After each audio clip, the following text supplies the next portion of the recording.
गीता के छठे अध्याय में 36 तक किया था।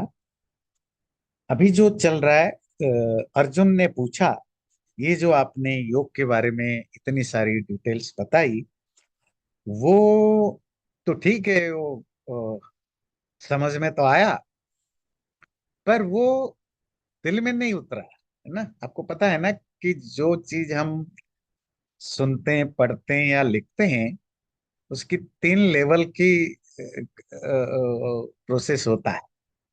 हम्म। एक तो सुना या पढ़ा और गा। जैसे बहुत सारे लोग school college university, specially school college वगैरह में जो पढ़ते हैं, स्कूल बहुत सारे सब्जेक्ट जो क्रेडिट के लिए ही पढ़ना पड़ता है। पढ़ लिया, समझ लिया, और जब पास करने के बाद 1 साल के बाद पूछो तो कुछ नहीं पता। दैट्स वे, है ना। बहुत सारे चीजें हम सुनते हैं और कहते हैं ना, एक इस कान में सुना उस कान में निकाला, मतलब एक ही सुना और खत्म। ये एक लेवल की जो नॉलेज हम एक्वायर करते हैं। दूसरा होता है हमने समझा, हमने पढ़ा या सुना, हमें समझ में ही नहीं आया, दैट्स ए डिफरेंट थिंग। तीसरा होता है हमें समझ में आया और बात है कि वो दिल में नहीं उतरी। दिल में उतरने का मतलब है कि somehow we could not digest it। हमें सारा फॉर्मूला सब समझ में आया, सब अच्छी तरह लॉजिकली समझा, सब समझा, पर somehow हमारे जो प्री नोशंस हैं वो हमें रोकते हैं, है ना। बिल्कुल जैसे कोई बहुत ज्यादा चर्च गोइंग बच्चे होते हैं, उनको डार्विन थ्योरी कितना भी पढ़ाओ तो वो समझ भी जाएं तो भी they don't, most of them don't accept it. Most of Republican government वाले स्टेट्स में तो डार्विन थ्योरी ही बहुत सारे जगह हटा देते हैं। है ना। कितनी भी लॉजिकली समझाओ तो उनको समझ में आता है, पर वो एक्सेप्ट क्यों नहीं कर पाते? क्योंकि प्री नोशन। और जब लास्ट लेवल है कि आपको बताया, आपको समझ में भी आया, यू एक्सेप्टेड इट, एंड ये आपके अंदर चला। अर्जुन के साथ थर्ड लेवल की इशू है, अर्थात योग वगैरह उनको सब समझ में आया, बट वो अंदर नहीं गया। क्यों नहीं गया? प्री नोशन से, कि भाई माइंड तो इतनी फ्लक्चुएट करता है, ये सब चीजें सिर्फ कहने की बात है। हम कहते हैं ना, ये आइडियलिज्म की बातें हैं, इट्स नॉट प्रैक्टिकल। तो अर्जुन का अंदर वो प्री नोशन क्या था? It's not practical. माइंड ऐसा नहीं, माइंड तो बड़ा फ्लक्चुएट करता है, उसको कंट्रोल करना मुश्किल है। इसीलिए वो समझने के बाद भी दिल से एक्सेप्ट नहीं कर पा रहा। तब उसने पूछा कि आपने जो बताया ठीक है, पर ये कैसे, कैसे एक्सेप्ट करे? मन तो, मन को तो बड़ा मुश्किल है। तो कृष्ण ने उनका आंसर दिया, नहीं, मन को भी कंट्रोल किया जा सकता है। हाँ, बिना मन को कंट्रोल किए तो योग या स्पिरिचुअल प्रैक्टिस की कोई सेंस नहीं बनता। पर मन को कंट्रोल किया जा सकता है, और बड़ा इजी वे है, 2 रास्ते बताए, याद रखिए। अभ्यास और वैराग्य। है? अभ्यासेन तो कौन्तेय वैराग्येण च गृह्यते। अभ्यास और वैराग्य, practice, practice, practice and practice. And second है वैराग्य, डिटैचमेंट, डिस्पैशन। जिन जो चीजें ऑब्स्टिकल पैदा करते हैं उनको मेंटली अपने से हटाना। तो यहां तक हमने किया था। आगे अर्जुन के दूसरा प्रश्न है, वो भी बहुत ही जरूरी प्रश्न है, वो देखते हैं। अर्जुन उवाच अयति श्रद्धयोपेतो योगाचलितमानसः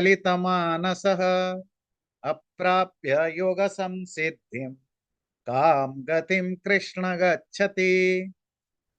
अर्जुन ने कहा, हे कृष्ण, जो अयति है, अर्थात जो अभी तक प्रॉपरली योगी या बना नहीं, अर्थात जो पूरी तरह स्पिरिचुअल मार्ग में सक्सेसफुल नहीं हुआ है, श्रद्धया उपेत, पर बहुत श्रद्धा है, बहुत ट्रस्ट के साथ, बहुत रेस्पेक्ट के साथ, बहुत कन्विक्शन के साथ चीजों को करता है, स्पिरिचुअल प्रैक्टिस को करता है, पर सक्सेसफुल नहीं है।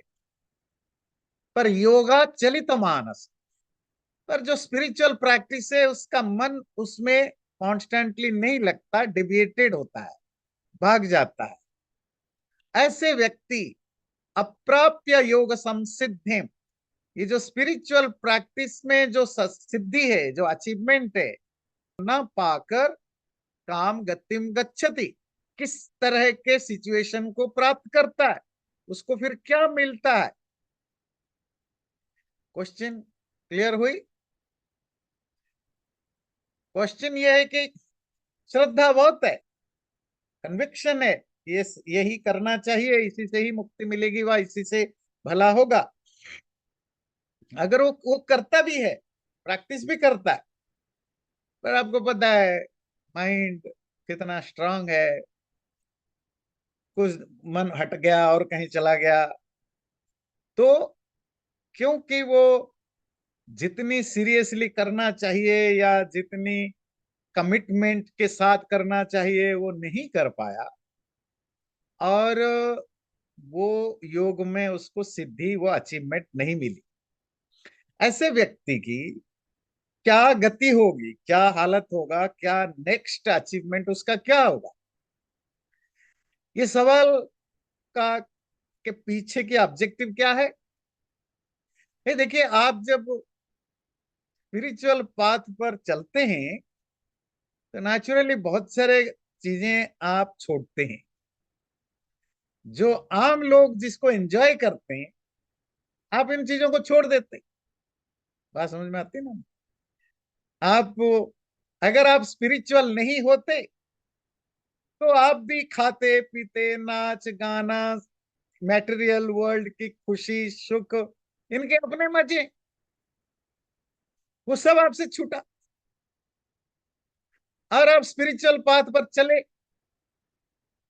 पर माइंड कहीं डेविएट हो गया। बिल्कुल वैसे ही हमारे आपके बच्चे भी, बहुत सारे बच्चे, या आप भी हो सकते हैं, आप में से भी कोई हो, भाई इन्होंने सोचा कि मैं डॉक्टरी करूंगा, इंजीनियरिंग पढ़ूंगा, 1 1.5 साल पढ़ा, बीमार पड़ गए, मन नहीं लगा, कॉलेज अच्छा नहीं था, फैमिली की प्रॉब्लम हुई, आपको बीच में छोड़ना पड़ा, या आपको ही मुश्किल होने लगा तो आपने छोड़ दिया। तो क्या ये बेकार गया जो मैंने 2 साल इन्वेस्ट किया या 4 साल इन्वेस्ट किया? बेकार गया। बहुत सारे कॉलेज ड्रॉप आउट हो जाते हैं किसी भी कारण से, या गलत लोगों के संग पड़ गया तो पढ़ाई में मन नहीं लगा, लॉट्स ऑफ रीजंस। तो इसी तरह स्पिरिचुअल पाथ में जाते हुए भी बहुत सारे कारणों से आप उसे डेविएट या अलग हो सकते हैं। तो ऐसी सिचुएशन में तो व्यक्ति को तो जो डे टू डे लाइफ में आम लोगों की तरह सुख मिलना था वो तो नहीं मिला, क्योंकि पूरी तरह अपने आप को उसने इन्वेस्ट कर रखा था इसमें, और ये भी बेकार गया क्योंकि इसने पूरा नहीं किया, आगे कंटिन्यू नहीं किया। तो ऐसे व्यक्ति की क्या सिचुएशन होता है? बड़ा इंटरेस्टिंग क्वेश्चन है। कच्चिन्नो भय विभ्रष्ट छिन्ना भ्रमिव नश्यति, अप्रतिष्ठो महाबाहो विमूढ़ो ब्राह्मण पथि। कच्चित, कहीं, वेदर, उभय विभ्रष्ट, दोनों तरीके से बर्बाद होकर के, दोनों तरीके से डिवेटेड होकर के, छिन्न, टूटे हुए, ब्रोकन, अभ्र, बादल, क्लाउड, इव जैसा, ये ब्रोकन क्लाउड की तरह नश्यति, नष्ट न हो जाए, कहीं नष्ट तो नहीं हो जाएगा। हे महाबाहो, हे योद्धा, वॉरियर, कृष्ण के लिए यूज कर रहे हैं अर्जुन, कि हे बहुत बड़े योद्धा कृष्ण, ब्रह्मण पथि, ब्रह्म के रास्ते पर, ब्रह्म मतलब परमात्मा के रास्ते पर, विमूढ़, जो डेविएट, जो विमूढ़ हो गया, या जो भ्रांत हो गया, जो डिल्यूडेड हो गया, अप्रतिष्ठ, जो प्रॉपरली अपने आप को वहां एस्टैब्लिश नहीं कर पाया, ऐसा व्यक्ति कहीं ऐसा तो नहीं दोनों तरीके से भ्रष्ट हो करके वो टूटे हुए बादल की तरह कहीं का ना रहे। आप समझ पा रहे हैं? कोई भी ये एस्पिरेशन रखेगा ना कि वो व्यक्ति कहीं ऐसा तो नहीं दो तरह के मार्गों से भ्रष्ट हो जाएगा। जो मैटेरियल लाइफ है वो सुख भी उसको नहीं मिला, जो स्पिरिचुअल गोल था अचीव करना वो भी उसको नहीं मिलेगा। अब वो दोनों रास्ते से नष्ट हो गया। जैसे एग्जाम्पल क्या दिया, जैसे बादल होता है ना, कोई बादल का एक टुकड़ा, जब पीस ऑफ क्लाउड जब अपने मेन क्लाउड से अलग हो जाता है तो उसकी कोई वैल्यू नहीं बचता। क्लाउड जब इकट्ठा होते हैं तो या तो बरसते हैं, पानी बरसते हैं, या दिखते हैं। छोटी छोटी बादलों, जो ब्रोकन क्लाउड्स होते हैं, सेपरेटेड क्लाउड्स, वो वैल्यूलेस होते हैं, यूजलेस होते हैं, उनका कोई सेंस नहीं बनता। आकाश में वैसे ही पड़े रहते हैं। आजकल की भाषा में, आजकल की दूसरे एग्जाम्पल दे हिंदी में, जो बोलते हैं कटी पतंग। पतंग समझते हैं काइट। काइट की तब तक वैल्यू है जब तक वो अपनी डोरी से, अपनी स्ट्रिंग से कनेक्टेड है। वो आकाश में भी उड़ता है, बहुत ऊंचा तक भी जाता है, पर अगर उसकी स्ट्रिंग कट गया, ना वो ऊपर, ना वो कहीं जाता है, ना कुछ होता है, जमीन पर गिरता भी है, कहाँ गिरता है कोई पता नहीं, कहीं जंगल में गिरता है कि पेड़ पर गिरता है, पानी में गिरता है, इसे यूजलेस, ऑब्जेक्टिवलेस, कहीं भी गिरता है।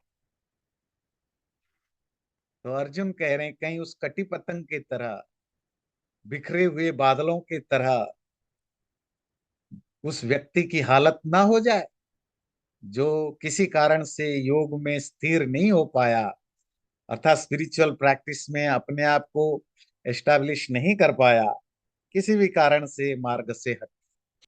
ऐसा क्यों बोलने की जरूरत है?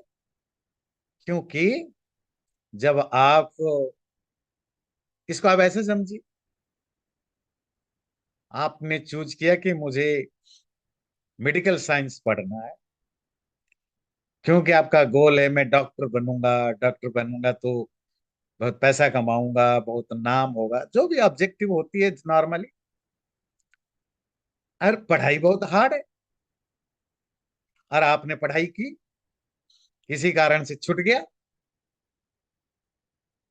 तो अब मैं डॉक्टर तो बन नहीं पाया। अब मेरी ऐसी पढ़ाई है कि वो बाकी मुझे तो कोई दूसरे काम में कैसे लगाए।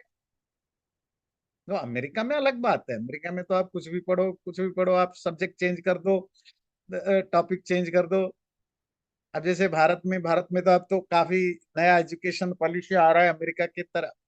पहले क्या होता है, अगर आपने आपने अगर मैथमेटिक्स में बीए किया, 1 साल पढ़ा, तो जिंदगी भर मैथमेटिक्स में ही कुछ कर सकते हैं और किसी में कुछ कर ही नहीं सकते। अब आप कुछ पढ़ ही नहीं सकते। अगर आपने मैथमेटिक्स में ग्रेजुएट किया तो मास्टर भी मैथमेटिक्स में ही करना होगा, 1 साल किया तो दूसरे साल उसी में करना होगा, आप चेंज ही नहीं कर सकते। तो आप अटक गए, जो सब्जेक्ट चुना उसी में ही अटक गए। अब अगर फेल हो गए या किसी कारण से कुछ गड़बड़ हो गया, वापस आने का रास्ता ही नहीं है आपके पास, तो लाइफ तो बर्बाद है। ना मैथमेटिशियन बन पाया, ना किसी दूसरे सब्जेक्ट में जा पाया। मेरी इंटरेस्ट तो पॉलिटिकल साइंस में था, हिस्ट्री में था, वहां भी नहीं जा पाया, मैथमेटिशियन भी नहीं बन पाया। अब मैं तो अब क्या करूंगा? क्लर्क बन के रह जाऊंगा जैसे तैसे, या छोटे मोटे काम। कहीं ऐसी बर्बादी तो नहीं। बात क्लियर हो रही ना, क्या कहना चाहते हैं कि जब आप पूरी मैटेरियल लाइफ को छोड़ दिया, या इग्नोर कर दिया, या उसको मिनिमम कर दिया, और स्पिरिचुअल लाइफ में पूरी तरह इन्वेस्ट किया, और वहां किसी तरह का आप सक्सेसफुल नहीं हो पाए, या बीच में आपको छोड़ना पड़ रहा है, तब इधर का भी तो नहीं रहे। तो आप तो दोनों तरफ से बर्बाद हो गए, ना राम मिला ना माया मिली। अब कहीं के नहीं हो, हर उस टूटे बादल की तरह।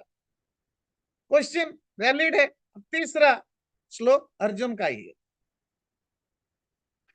एतन्मे संशयं कृष्ण छेत्तुमर्हस्य शेषतः, त्वदन्यः संशयस्यास्य छेत्ता न हि उपपद्यते।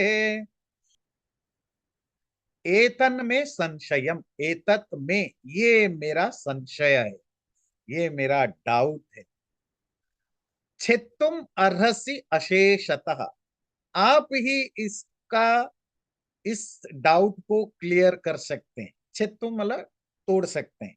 डाउट को तोड़ने का मतलब डाउट को डिस्पेल कर सकते हैं, नष्ट कर सकते हैं। आप ही हैं जो इस संशय को पूरी तरह, अशेषतः अर्थात कंप्लीटली, पूरी तरह डाउट को क्लियर कर सकते। क्योंकि त्वत अन्य, तुम्हारे अलावा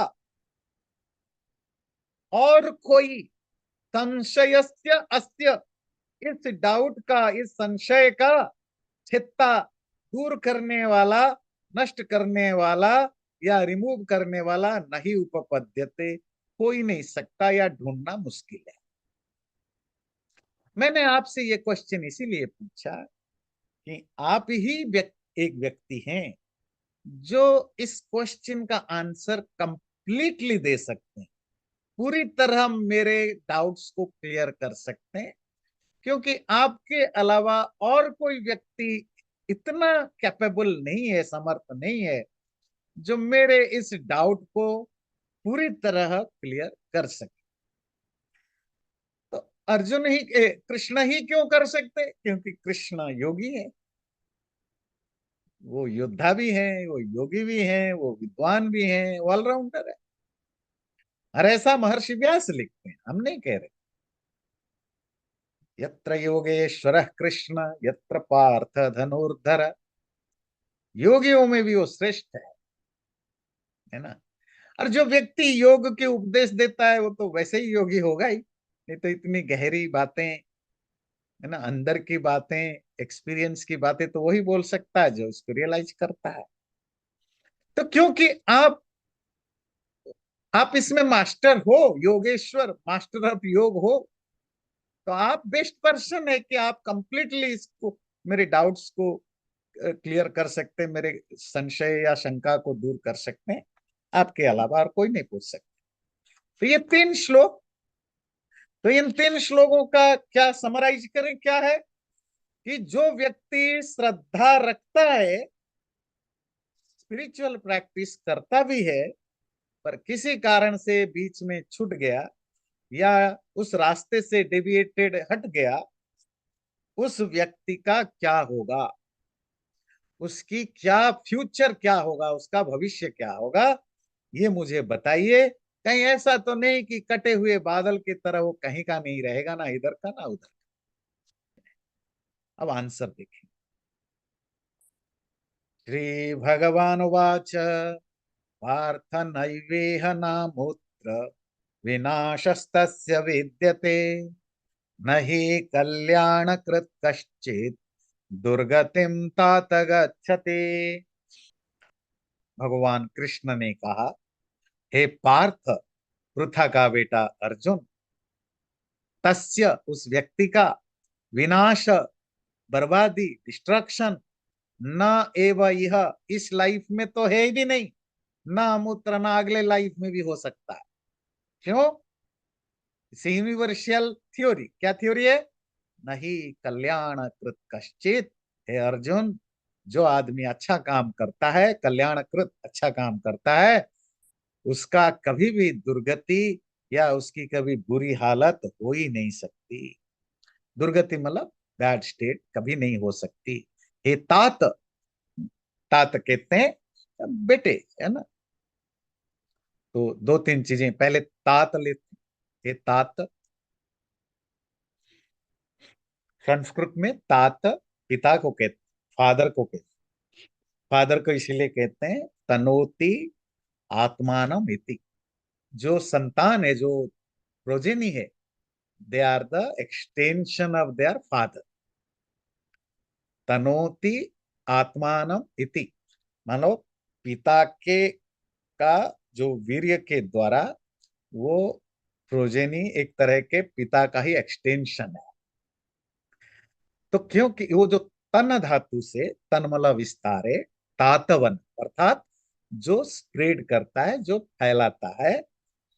क्या फैलाता है? जो अपने आप को संतान प्रोजेनी के रूप में एक्सपैंड करता है, उसी को तात। तो फादर को का दूसरा नाम है तात।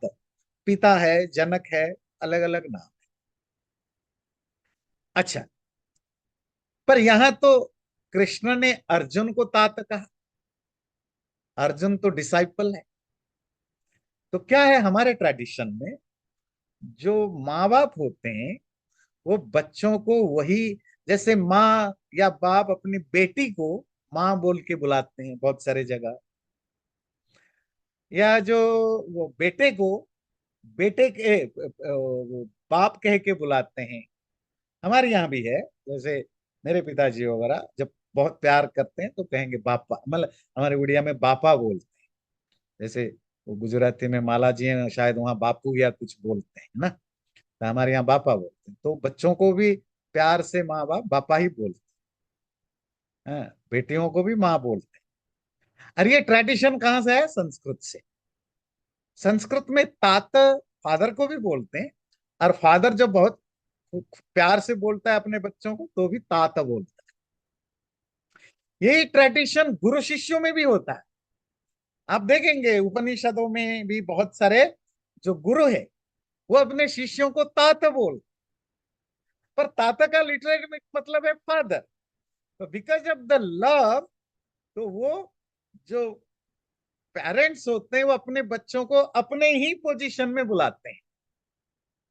बात क्लियर हुई, है ना। तो ये तात शब्द बड़ा इंटरेस्टिंग है ना। तो हे तात, पर इसका मतलब होता है ए बिलव्ड पर्सन, है ना, प्यारे, प्यारे, अर्जुन को प्यारे।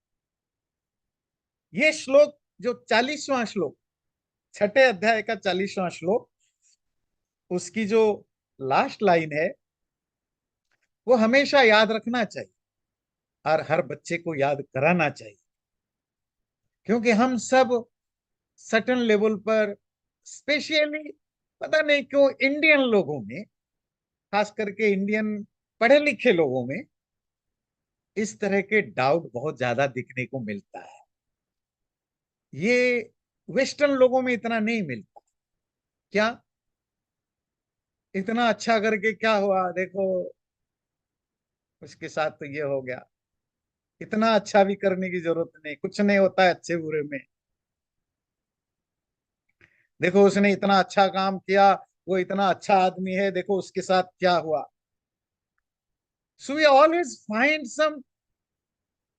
सम एक्सक्यूजेस कि अच्छा काम करना जरूरी नहीं है।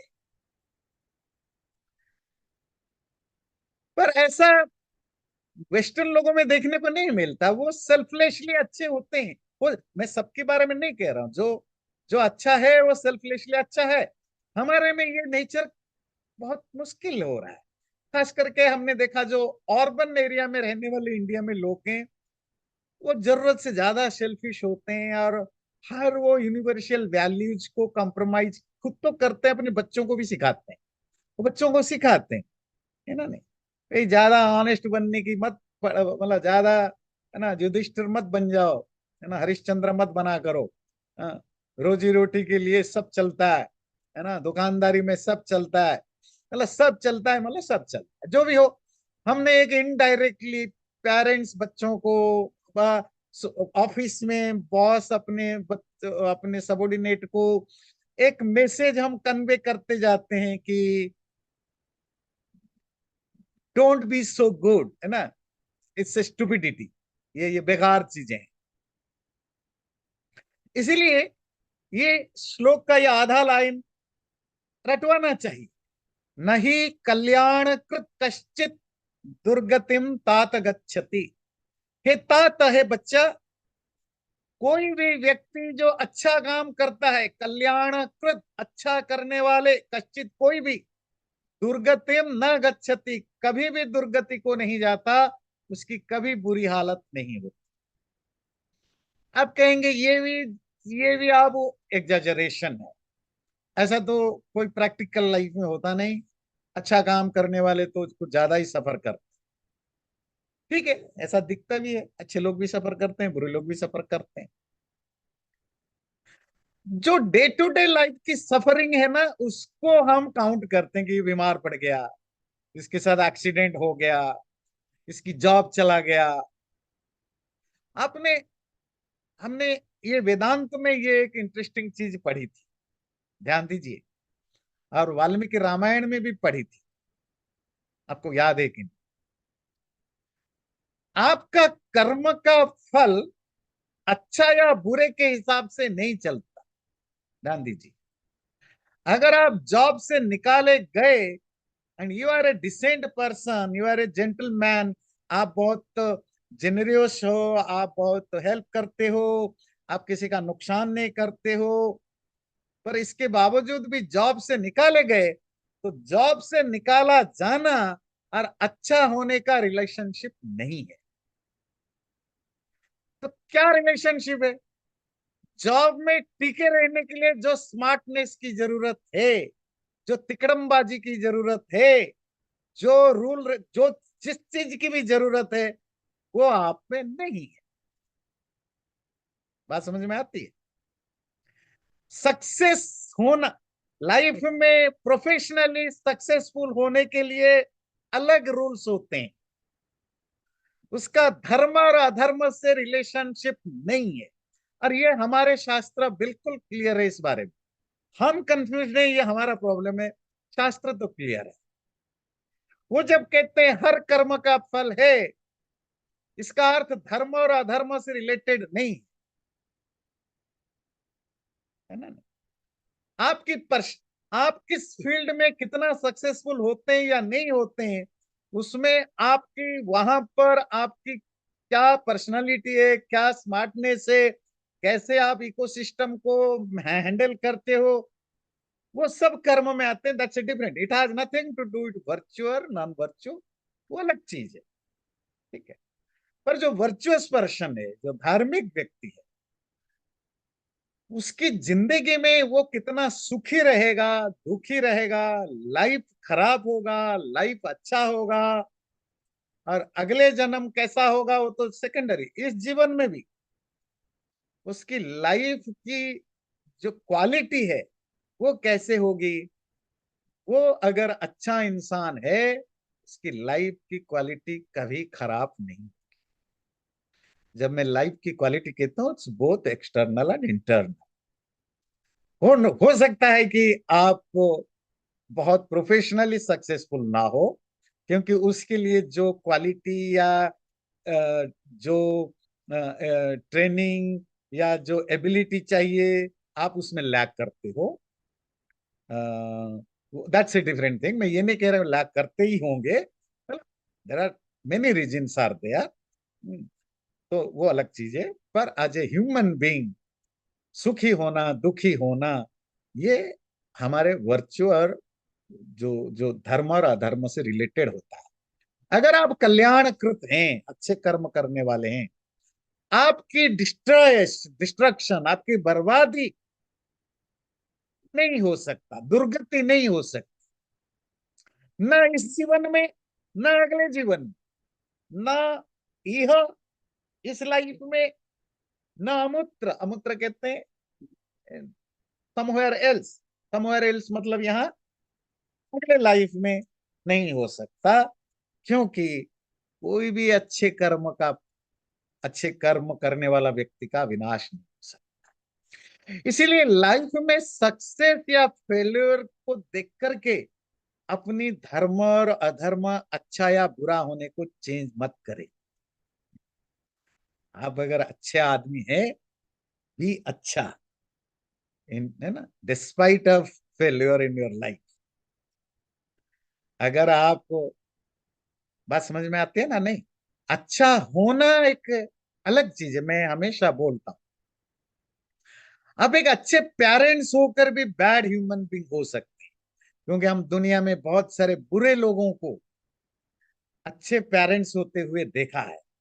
अब एक अच्छे बॉस होकर भी बैड ह्यूमन बीइंग हो सकते हैं। अब एक अच्छे नौकर होकर भी बैड ह्यूमन बीइंग हो सकते हैं। अब एक अच्छे लीडर होकर भी बैड ह्यूमन बीइंग हो सकते हैं। अब एक अच्छे साइंटिस्ट होकर भी बैड ह्यूमन बीइंग हो सकते हैं। अब एक अच्छे रिलीजियस पर्सन होकर भी बैड ह्यूमन बीइंग हो सकते हैं। अब एक अच्छे बच्चा, अपने माँ बाप का अच्छा बच्चा, मतलब माँ बाप की सेवा करने वाले बच्चा होकर भी बैड ह्यूमन बीइंग हो सकते हैं। पर एक अच्छा ह्यूमन बीइंग, अच्छा इंसान, एक अच्छा इंसान एक अच्छा बॉस जरूर बनेगा, अच्छा बच्चा जरूर बनेगा, अच्छा माँ बाप जरूर, उसकी हर चीज अच्छी हो। एक अच्छा इंसान किसी भी फील्ड में बुरा नहीं हो सकता। वर्चुअली बात कर रहा हूं, धर्म, अच्छा ही कल्याण की दृष्टि से बात कर रहा हूं, सक्सेस और फेलियर की दृष्टि से नहीं। पर हम बाकी फील्ड में अच्छा हो सकते हैं, और ये मैं दुनिया को देख करके आप भी फील कर सकते हैं। मैं भी ऐसे सैकड़ों हजारों लोगों को जानता हूं जो किसी ना, वो अपने माँ बाप के लिए बहुत अच्छे हैं, वो दूसरों के लिए अच्छे नहीं है। वो अपने बच्चों के लिए बहुत अच्छे हैं, वो दूसरों के लिए अच्छे नहीं है। वो अपने कंपनी के लिए बहुत अच्छे हैं, वो दूसरों के लिए अच्छे नहीं है। तो मेरा मतलब है कि आप किसी पर्टिकुलर फील्ड में अच्छे हो सकते हैं, और जरूरी नहीं कि आप आज ए ह्यूमन बींग अच्छे हैं। पर अगर आज ए ह्यूमन बींग आप अच्छे हैं, तो आप किसी भी फील्ड में अच्छे ही रहेंगे, क्योंकि दैट इज योर पर्सनैलिटी। जब मैं अच्छा कहता हूं, मैं सक्सेस और फेल्योर को नहीं कहता। इवन आप अपने ऑफिस में आपको लगता है कि आप डिस्क्रिमिनेशन आपके साथ हो रहा है, बुरा हो रहा है, तो भी आप एक अच्छे इंसान, अपनी जो अच्छाइयत है उसको कंप्रोमाइज आप नहीं करते हैं, क्योंकि आप आप कल्याणकृत हैं। आप एक अच्छे इंसान है, गुड ह्यूमन बींग। इस गुड ह्यूमन बींग को कल्याणकृत कहता है, अच्छा करने वाला। और उसकी कभी बर्बादी नहीं, विनाश नहीं। ये तो सब गुरुजी, इसमें आपने कहा कि उसका विनाश नहीं होता है, तो जो कर्म के कारण वो अ, उसकी जान चली गई या something bad happen to him something, so ये तो ऐसा है कि प्रारब्ध कर्म आ रहे हैं तो उसको झेलना ही पड़ेगा, भले ही वो अपने बिहेवियर को नहीं, ना उस एंगल से नहीं कह रहे हैं, उस एंगल से नहीं कह रहे हैं। देखिए, मैं आपको दूसरा एग्जांपल देता हूँ। बदल। सपोज मैं एक अच्छा आदमी हूँ, अच्छा आदमी मतलब मैं ऑनेस्ट हूँ, मैं मीठा, मैं किसी का नुकसान नहीं करता हूँ, मैं सच बोलता हूँ, जो भी आप एक अच्छे इंसान को डिफाइन कर सकते हैं। सपोज वो सब कुछ गुण मेरे में है, पर मैं खाना खाने का शौकीन। हम्म। अब खाना खाने का शौकीन तो आप बुरा तो नहीं कहते हैं ना? मैं तले हुए चीजें खूब खाता हूँ, मीठा खूब खाता हूँ, और मैं एक्सरसाइज नहीं करता हूँ। एक्सरसाइज ना करने वालों को बुरा आदमी कहोगे? न- नहीं कहोगे। अच्छा, मैं बीमार पड़ा, मुझे हार्ट अटैक हुआ, कैंसर हुआ, तो क्यों हुआ? मैं तो अच्छा आदमी हूं। क्यों हुआ? क्योंकि मेरे कर्म, खाना पीने का कंट्रोल नहीं, एक्सरसाइज का कंट्रोल नहीं, मैं बीमार पड़ा। पर आप क्या जज करोगे? देखो आचार्य जी, इतने अच्छे आदमी हो, क्यों बीमार पड़ सकते हैं? या- भाई, अच्छे आदमी मतलब may be he is a virtuous person, but एक हेल्दी होने के लिए जो रिक्वायरमेंट है वो फुलफिल नहीं करता। या- इसी तरह प्रोफेशनल लाइफ में भी सेम, एक प्रोफेशनली सक्सेसफुल होने के लिए जो रिक्वायरमेंट चाहिए, हो सकता है आप इसको फुलफिल नहीं करते हैं, but you are a good person. So मेरा मतलब है कि गुड और बैड पर्सन और सक्सेसफुल होना ना होना, टू डिफरेंट थिंग्स। ये ध्यान रखना जरूरी है। जी जी जी। रोड पर जब आप चलते हैं, it has nothing to do with आप अच्छे आदमी है कि बुरे आदमी। ये जब आप रोड पर चलते हैं, आप गलती से भी, क्या कोई अच्छा आदमी, कितना भी अच्छा आदमी हो सकता है वो गलती से लेन, गलत लेन चेंज कर देना, क्या ये तो मिस कैलकुलेशन होता है ना, उसमें तो अच्छी कोई सोच समझ के तो गाड़ी नहीं चलाता है कि मैं एक्सीडेंट कर दूं, पर आपके हाथ से भी एक्सीडेंट हो सकता है। जी बात समझ में आए मैंने? तो जी। एक्सीडेंट होने के लिए कुछ सटन दूसरे कर्म होते हैं। इसका धर्म अधर्म, अच्छे बुरे से रिलेशन नहीं है। नहीं है। ये क्लियर हो रहा है ना कि मेरी जी बातों में? जी जी जी क्लियर। नहीं कश्चे, नहीं कल्याण कृत कश्चित दुर्गतिम तात गच्छति। उससे क्या होगा पता है? आपको कॉन्फिडेंस मिलेगा कि नहीं, मैं अगर अच्छा आदमी हूं, मेरे साथ बुरा नहीं। अब बुरा होता भी है तो you will find the real cause, not the excuse. हम एक्सक्यूज ढूंढ लेते हैं ना, एक्सक्यूज मतलब झूठे लॉजिक ढूंढते हैं अपनी, अपने साथ होने वाले बुरी चीजों को जस्टिफाई करने के लिए। प्राप्य पुण्यकृतां लोकानुषित्वा शाश्वती समाः शुचीनां श्रीमतां गेहे योग भ्रष्टोभिजायते। योग से भ्रष्ट मतलब जो स्पिरिचुअल प्रैक्टिस की रास्ते से डेविएटेड हो गया या गिर गया, या उसको आगे कंटिन्यू नहीं कर पाया, फिर सांसारिक मटेरियल चीजों में इन्वॉल्व हो गया, कोई भी योग से भ्रष्ट हो गया मतलब डेविएटेड हो गया, ऐसा व्यक्ति मरने के बाद जो उसने पुण्य किया है, वो पुण्य के का फल स्वरूप भोग को भोग कर शाश्वती समा, कितने सालों तक, कितने समा, कितने वर्ष, बहुत वर्षों तक सुखों को भोगते हुए सुचिनाम श्रीमताम गेहे अभिजायते, मरने के बाद श्रीमताम, प्रॉस्परस, धनी प्रॉस्परस लोगों के घर में। और कैसे प्रॉस्परस? जो शुचि हो, जो पेयस हो, पवित्र, ऐसे लोगों के घर में जन्म लेते हैं। इसके लिए दो श्लोक है, ये एक श्लोक है, अगला श्लोक भी इसकी सप्लीमेंटरी है। इस श्लोक को पहले समझिए। अगर आपने अच्छे कर्म किया है, जो भी सब स्पिरिचुअल लाइफ में गए, स्पिरिचुअल लाइफ में जाने का क्या मतलब होता है? आपकी स्टार्टिंग पॉइंट कहां से होती है?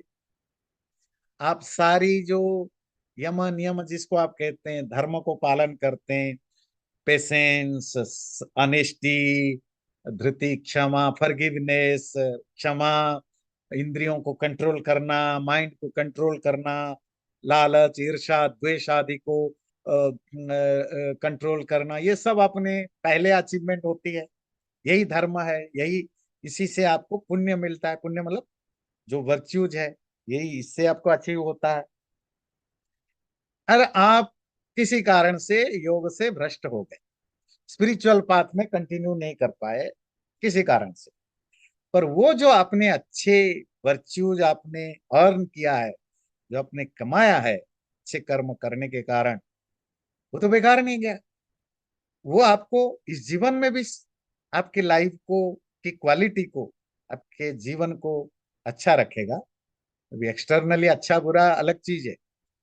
एक्सटर्नली अच्छा बुरा अगले श्लोक में भी आप जानेंगे। गरीब होना या धनी होना इज नॉट अबाउट अच्छा या बुरा लाइफ जीना, है ना। लाइफ की क्वालिटी अच्छे या गरीबी से, धनी या गरीबी से नहीं डिस्क्राइब होता है, और सारे बहुत सारे चीजों से। और इस जीवन में मतलब आप पुण्य भोग करने के बाद जब अगला जन्म भी मिलेगा, आपको कैसा जन्म मिलेगा? जिस जिस तरह की लाइफ अभी आपको मिला है, उससे बेटर क्वालिटी की ह्यूमन बींग आप बनेंगे। आप नॉन ह्यूमन बींग तो आप कभी नहीं बनेंगे, आप इंसान ही बनेंगे। और इंसानों में भी कहा, शुचिनाम श्रीमताम गेहे, ऐसे फैमिली में पैदा होंगे जो प्रॉस्परस हो, रिच हो, जहां आपको किसी तरह के फिजिकल मेंटल आपको कोई दुख ना भोगना पड़े, और इसलिए शब्द दिया। बहुत सारे धनी लोग तो ऐसे भी होते हैं जो बहुत गंदे होते हैं, माफिया भी धनी होते हैं ना, नहीं, चोर डाकू पैसा लूटने वाले भी धनी होते हैं। इसलिए क्या एडजेक्टिव दिया, शुचिनाम। ऐसे धनी व्यक्ति जो शुचि हो, शुचि पवित्र वाले हो, जिनका जीवन पवित्र हो, परिवार पवित्र हो, ऐसे घर में पैदा होंगे। तो आप कहेंगे भला स्पिरिचुअल प्रैक्टिस करने वाला व्यक्ति का जन्म मैटेरियल लाइफ, आप मैटेरियल लाइफ छोड़ करके स्पिरिचुअल लाइफ में आदमी जाता है, और आप लालच दे रहे हो कि मरने के बाद वो प्रॉस्परस व्यक्ति के घर में पैदा होगा। मतलब आप तो इनडायरेक्टली प्रोमोट कर रहे हो मैटेरियल प्रॉस्पेरिटी को। अभी लालच दिखा रहे हो ना कि मरने के बाद आप पैसे वाले लोगों के घर में पैदा हो गए। तो श्री का मतलब प्रॉस्पेरिटी है, पर प्रॉस्पेरिटी का मतलब सिर्फ फाइनेंशियल प्रॉस्पेरिटी नहीं। वो 6 तरह के प्रॉस्पेरिटी होती है ना। ज्ञान, जिससे आप पावरफुल बनते हैं, ध्यान रखिए, जिस चीज से व्यक्ति पावरफुल बनता है वो प्रॉस्पेरिटी में आता है। ज्ञान, यश, यश मतलब फेम, बल, बल मतलब पावर। पहले जमाने में बल, फिजिकल पावर, मार्शल पावर चाहिए होता था राज करने के लिए। आजकल पॉलिटिकल पावर भी ऑल्सो पार्ट ऑफ पावर। तो ज्ञान, बल, यश, धन, है ना, सुंदरता। बहुत सारे लोग समाज में बहुत पैसा, बहुत पावर कमाते हैं because of they are beautiful. जैसे ग्लैमर फील्ड में जो जो काम करते हैं, वो पैसा वो क्यों दुनिया में इतने पावरफुल और फेमस है, बिकॉज ऑफ देयर ब्यूटी, सुंदरता। तो इस तरह के 6 तरह के श्री होते हैं, है ना। इनमें से कोई एक या एक से ज्यादा हो तो आप श्रीमान है, ठीक है ना। तो आप पर शुचि पवित्र लोगों के घर में पैदा हो, पर ये सिर्फ ये ये आधा है इस आंसर का, ये एक पार्ट है। दूसरे पार्ट को भी देखिए, तभी आपको पूरा समझ में आए। अथवा योगिनामेव कुले भवति धीमताम्, एतद्धेर दुर्लभतरम लोके जन्म यदीदृशम। पहला श्लोक क्या बताया कि आप पवित्र, अच्छे, प्रॉस्परस लोगों के घर में आप पैदा हो सकते हैं मरने के बाद, अगर आप योग भ्रष्ट हैं, आपका मेहनत बेकार नहीं जाएगा। अथवा, और डिपेंड्स ऑन अलग अलग सिचुएशन, किसी योगी नाम धीमताम कुले, कोई बहुत बड़े ज्ञानी योगी स्पिरिचुअल फैमिली में भी आप पैदा हो सकते हैं। और कहते हैं ये तो सबसे दुर्लभतर जन्म होता है, द रेयरेस्ट लाइफ, यही जन्म, बर्थ ये होता है। ईदृशम, इस तरह का जीवन जन्म पाना, ये मोस्ट डिफिकल्ट एंड रेयरेस्ट जन्म होता है। क्या में रेयरेस्ट जन्म होता है कि आप किसी योगी स्पिरिचुअल लाइफ जीने वाले व्यक्ति के परिवार में या आप संतान बन के पैदा होते हैं। ध्यान रखिए, जो योगी होते हैं, स्पिरिचुअल लाइफ में चलने वाले लोग होते हैं, फैमिली, वो गरीब होते हैं, वो पुअर होते हैं। और शंकराचार्य तो लिखते भी हैं, कि मैं उसको कोट करना चाहता हूं। वो कहते हैं, अथवा श्रीमताम कुलात अन्यस्मिन् योगिनामेव दरिद्राणाम कुले भवति जायते। धनी, पवित्र, अच्छे, पुण्य करने वाले, धर्म करने वाले धनी लोगों के घर में तो जन्म होते हैं। अथवा वो ऐसे ज्ञानी और योगियों के घर में पैदा होते हैं जो दरिद्र होते हैं, नेचुरली। प्राचीन काल में तो, एंशियंट टाइम में तो जो ज्ञानी लोग होते थे वो बाय डिफॉल्ट गरीब होते थे। क्योंकि ज्ञान के लिए उन दिनों कोई सैलरी या कोई कमाने का सोर्स नहीं था नॉलेजेबल लोगों के लिए। खेती बाड़ी बिजनेस बाकी चीजें, तो ज्ञान ही पढ़ने लिखने वालों को पास टाइम नहीं होता था, तो गरीब होते थे।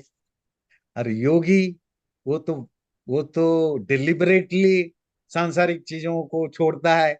जितनी मिनिमम रिक्वायरमेंट है उसके अलावा उसके पास कुछ होता नहीं है। तो अब गरीब घर में पैदा होते हैं, पर किसके घर में? योगी ज्ञानियों के घर में पैदा होते हैं। और कृष्ण क्या कह रहे हैं कि इससे बेस्ट जन्म तो कुछ हो ही नहीं सकता। और ये रेयरेस्ट इन रेयर केस में मिलता है। जो बहुत वर्चुअस होते हैं, धार्मिक होते हैं, उन्हीं के भाग्य में मौका मिलता है तो ऐसे फैमिली में पैदा हो। तो आप कहेंगे इसका क्या कनेक्शन है अच्छे भाग्य से ऐसे घर में? क्योंकि ऐसे घरों में पैदा होने से आपको ऑलरेडी आपका 30% 40% प्रॉब्लम सॉल्व हो जाता है। क्योंकि जो आपने छोड़ के आए थे योग जहां से, क्योंकि आपका इकोसिस्टम स्पिरिचुअल माहौल में है, तो आपको डिस्ट्रैक्शन के लिए मौका ही नहीं मिलेगा, है ना। सपोज आप पिछले जन्म में संगीत के साधक थे, अर्थात म्यूजिक वगैरह प्रैक्टिस करते थे, और आपकी डेथ हुई, और आप अगले जन्म में भी ऐसे फैमिली में पैदा हुए जहां सब म्यूजिशियंस हैं, सब म्यूजिशियंस हैं। अब क्या होगा? आप पैदाइशी 2 साल का बच्चा भी गाना गाएगा बजाएगा, तो जब तक वो 10 साल का बनता है वो तो ऐसे ही मास्टर बन जाएगा। एक नॉन म्यूजिशियन फैमिली में पैदा हुआ टैलेंटेड बच्चा एक अच्छा सिंगर बनते बनते 20-25 साल का हो जाएगा। पर एक म्यूजिशियन फैमिली में पैदा हुआ टैलेंटेड बच्चा 5 साल में ही 5 साल के एज में ही 5-6 साल के ग्रेट सिंगर, और हम देखते हैं हमारे पास सैकड़ों एग्जाम्पल्स हैं। इसी तरह योग भ्रष्ट व्यक्ति ऐसे ही लोगों के घर में पैदा होता है जहां उसकी जो पहले के किए गए योग का कंटिन्यूएशन के लिए पूरी इकोसिस्टम तैयार मिलता है। इसीलिए ये सबसे बेस्ट जन्म के रूप में माना जाता है। आगे भी कुछ ये क्यों योगी के घर में पैदा होने का क्या फायदा है, वो आगे के श्लोक में हम पढ़ेंगे अगले बार ये उसके साथ ये छठा अध्याय पूरा भी हो जाएगा। बड़ा इंटरेस्टिंग टॉपिक है, तो मैं यहीं रखता हूँ।